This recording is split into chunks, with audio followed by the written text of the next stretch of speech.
wisdom teachers, gentle healers, and bold leaders of our global awakening. Welcome to the Joshua Jordan Experience. Listen to gather mystical insights for an extraordinary life.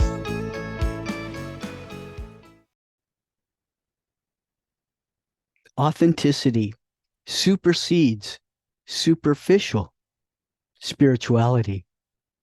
That is a quote from Joshua. I will repeat it. Authenticity supersedes superficial spirituality. To be authentic means to be real, being genuine, or as you know, legit. I'd like to tell you a story about a conversation I had with a friend of mine a few years ago, probably more than a few now.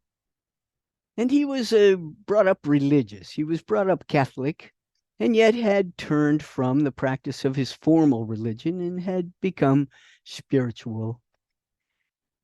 So one day we were talking, and I couldn't help but notice how often he would refer to something as being divine, that there were things that were divine in his definition, and there were acts that were divine. So he said, so one day I asked him, what is divine? And he gave me this very puzzled look. He says, made by God, holy, pure, good, or full of goodness. These were his descriptions of what is divine. So I asked him, what is not divine? And he gave me an even more puzzled look, being completely baffled. And he said, evil. I asked, who created evil? Man, he answered. Who created man? I asked.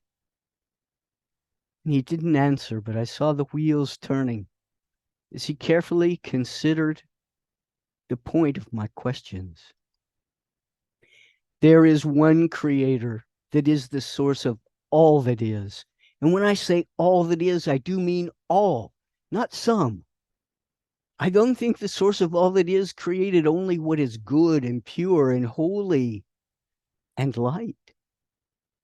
I think the source of all that is created all of it. So the source is light and is darkness. The source dwells equally in the light and darkness. This is an important lesson in oneness. You see, to be whole, we must accept and embrace our light and our shadow. Living oneness requires authenticity, enough of fake virtue. Denial of our shadow results in the shadow growing larger. That is not the goal. The collective consciousness creates the mass reality that we share today. And we observe that fear of shadow creates suffering. By suffering, I do mean war, murder, violence, assault, etc. Running from our personal dark side robs us of power. In The Dark Side of the Light Chasers, a book by Debbie Ford, she explains how suppression of our dark nature weakens our light. She explains how people who pretend, I never lie, actually shades their honesty. I don't get angry. I don't get mad. This weakens your empathy. I never judge. That weakens your intuition. So things we shove into shadow also rob us a little bit of our light. So what is shadow? Our shadow nature is a theory that was developed by the Swiss psychologist Carl Jung. He used shadow as a term for the dark side of human nature, the parts of our whole self that we fear, hide, and deny. Shadow grows when we hide parts of ourselves. And why do we hide parts of ourselves? One, We don't want others to see our so-called weaknesses or bad behavior. And two, we are ashamed to own it. The people who say, I never lie, are ashamed to admit sometimes they lie. Even if they're little white lies, sometimes they lie. And often our insecurities feed our shadows. So usually our weaknesses get buried in shadow. Our fear, our insecurity, our neediness, all the things we're embarrassed to own, things we don't want others to know about us. But sadly, some of our strengths can be suppressed into shadow also.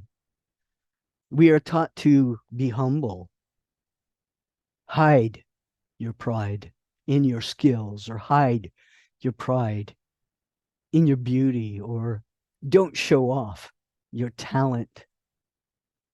And shoving these things into shadow dims our light. You see, where there is light, there is shadow. In the physical dimension, one cannot exist without the other. As Reverend Billy Graham observed, a masterpiece of art requires both light and shadow. And our lifetime is our personal work of art. Nature models the dance of light and shadow for us. As we observe the earth, she turns her face to shadow. Half of earth is in light and half is in shadow right now. And yet, she turns her face. You see, what nature is modeling for us about the nature of light and dark is that everything hidden in darkness will come to light. Everything. So the secrets you think you're keeping eventually will leak out.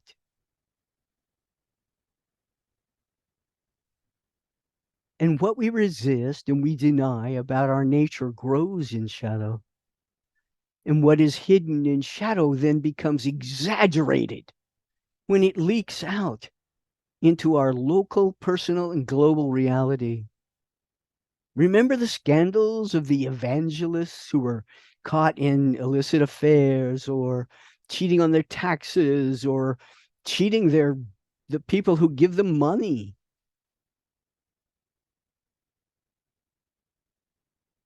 That is how shadow will come to light. And it can be humiliating if you are afraid to own your weaknesses, your dark thoughts, your shadow. Learning to hide our unsavory parts from ourselves was an act we did when we were young and wanted to be loved and accepted. When it was important for us to be loved and accepted, we figured out quickly what feelings and behaviors were acceptable to our family, our friends, our religion, our social groups. And when we knew what was not acceptable, oh, I better not show people I'm mad, we learned to shove it down into shadow and pretend it wasn't there. So I'd like to know, what do you hide in shadow? I'll give you a hint. Take a look at what you loathe in others. What disgusts you? What turns you off? What causes you to want to turn away? There are hints in there. There are clues in there about what you are hiding in shadow. What behavior do you attract to yourself in others? That's the question. So for those who pretend I never lie, please be aware of the liars you will attract. Oh, and they are there for a reason. You see, life is our mirror. And what you have most deeply buried in shadow, you attract to yourself in other people. Our secrets may be well hidden. They may be so well hidden that we're unaware of them. Debbie Ford defined denial as an acronym that says, don't even notice I am lying. In other words, I have lied to myself for so long about this, I have forgotten I am lying about it. If you think you don't have any secrets from yourself, here's a process that can help you look at the mirror more clearly. Ask yourself, what do you judge the most in others? I'll share some of my guilty secrets. I have been known to say, he's an idiot, moron. So, what am I most afraid of? What have I hidden in shadow? The fear of my own ignorance, my own acts of ignorance and stupidity. I've been known to say, he's a slob, or he's unkempt. Oh, what have I hidden in shadow? My embarrassment about not looking neat or clean. He's a know it all. Oh, well, that shoe fits. So I'm able to own these parts of my shadow now without shame, without fear. I know I'm an idiot. Sometimes I might look a little sloppy, and other times I just come across as a big fat know it all. And sure, I'm still embarrassed about these things, but I'm no longer ashamed and I'll own them out in the open. But what about she? What about her? Is she a drama queen? Is she a snob? Maybe she's a diva.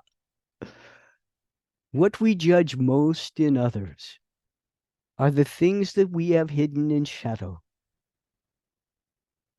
Also, you can ask yourself what you judge most about other groups, the ones we consider as them. What is it we judge about them? Because that is also a clue to what we have hidden in our own shadow. What we dislike in others is our shadow. You see, it's hiding in plain sight. And courage is required to own your shadow. This isn't a work for the faint of heart. The goal of embracing our shadow helps us welcome the parts of our whole self that we secretly fear, deny, and attempt to control. You see, we have learned to hide parts of ourselves from ourselves. I could go on and on about this topic, and I have a lot to teach about the shadow nature, judgment, and how it affects oneness. For now, I will let Joshua speak to you and then conclude our presentation for today.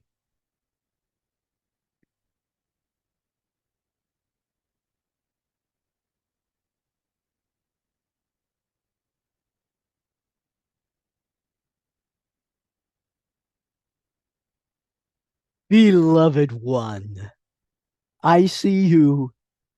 I know you. Your whole self is beautiful to me. This subject is important to the topic of oneness, you understand, because the whole cannot integrate into one until separation and division within the self is dissolved.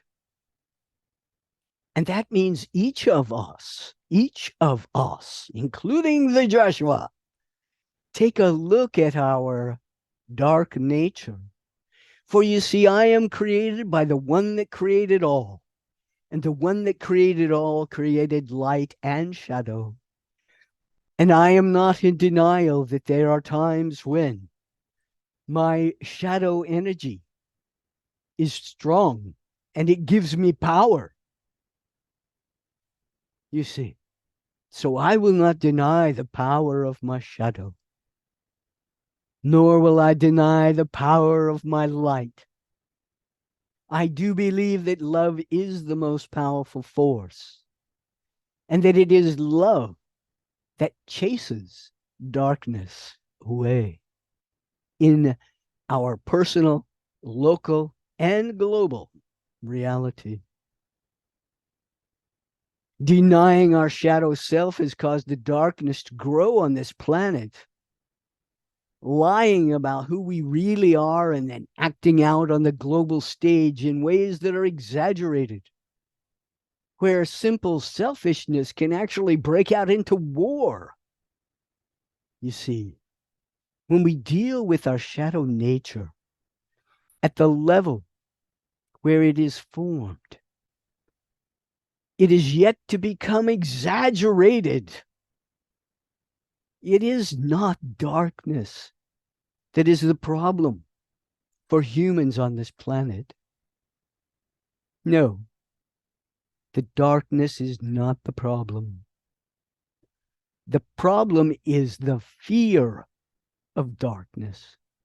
The fear of shadow causes you to suppress your whole self and separate from parts of your nature. And while separated, while pushed away, these parts of self grow distorted in their energy. And when they come to light, and shadow will always come to light, it is exaggerated and causes great trouble, turmoil, scandal. In moving toward the age of oneness, each human, each group will learn how to handle, manage, and even embrace shadow self such that the separation is ended and our lower self, darker nature, whatever you want to call it, does not become exaggerated and distorted before becoming light. All that is in shadow comes to light. In Hinduism, the mythology is beautiful in demonstrating this to you. That when a demon is defeated, they immediately return to the light. Don't you see? Darkness is not the problem. Fear is what creates the world you live in today. In order to live in a world of enlightenment, all separation must end. Love yourself whole. Let love show. Let love be the guiding force in your life, in your groups, in your nation, and beyond. And as this is done, the behaviors of shadow self become less and less volatile, less violent, and begin to fade from power on the global stage. And the power of love will dominate for an age. The age of enlightenment, the great awakening is happening. And you, beloved one, you are making it happen.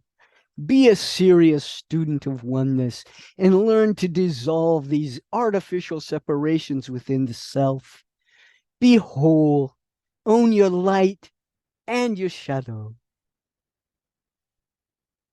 You know I love you, just as you are, whole and complete. And I bid you good day.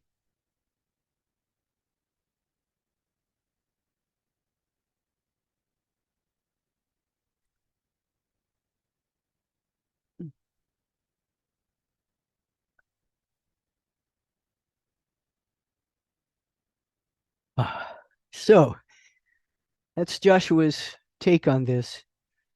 And I heard him say a couple of really important points that ring loudly in my ears, and I want to repeat them. Darkness is not the problem in our world today. It is our fear of darkness that creates the turmoil. And let love show and see fear fade. In our books, The Seventh Major Understanding and Graceful Intentions for Powerful Change, Joshua devotes attention to the topic of shadow because oneness is our mission. There's great detail in both of those books on this subject, And I would encourage you to read about it, to learn more about it, because you see, the shadow self is a treasure trove. There is a lot in shadow that is worthy of our pride, our ownership. So, will you go into the dark and reclaim your light, your power, your beauty, creativity, your dreams, and more? Oneness requires the dissolution of internal separation. Integration of the whole compels us to embrace our true nature. And I ask you, as I did my friend so many years ago, what is not divine? Living oneness necessitates the complete acceptance of our whole self. All habits of separation must end. As Joshua often says, love yourself into wholeness.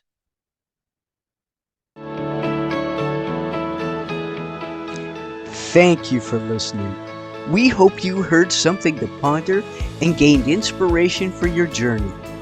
Please join us again next time. Joshua says, let the light grow, let love show, and let your life be fun.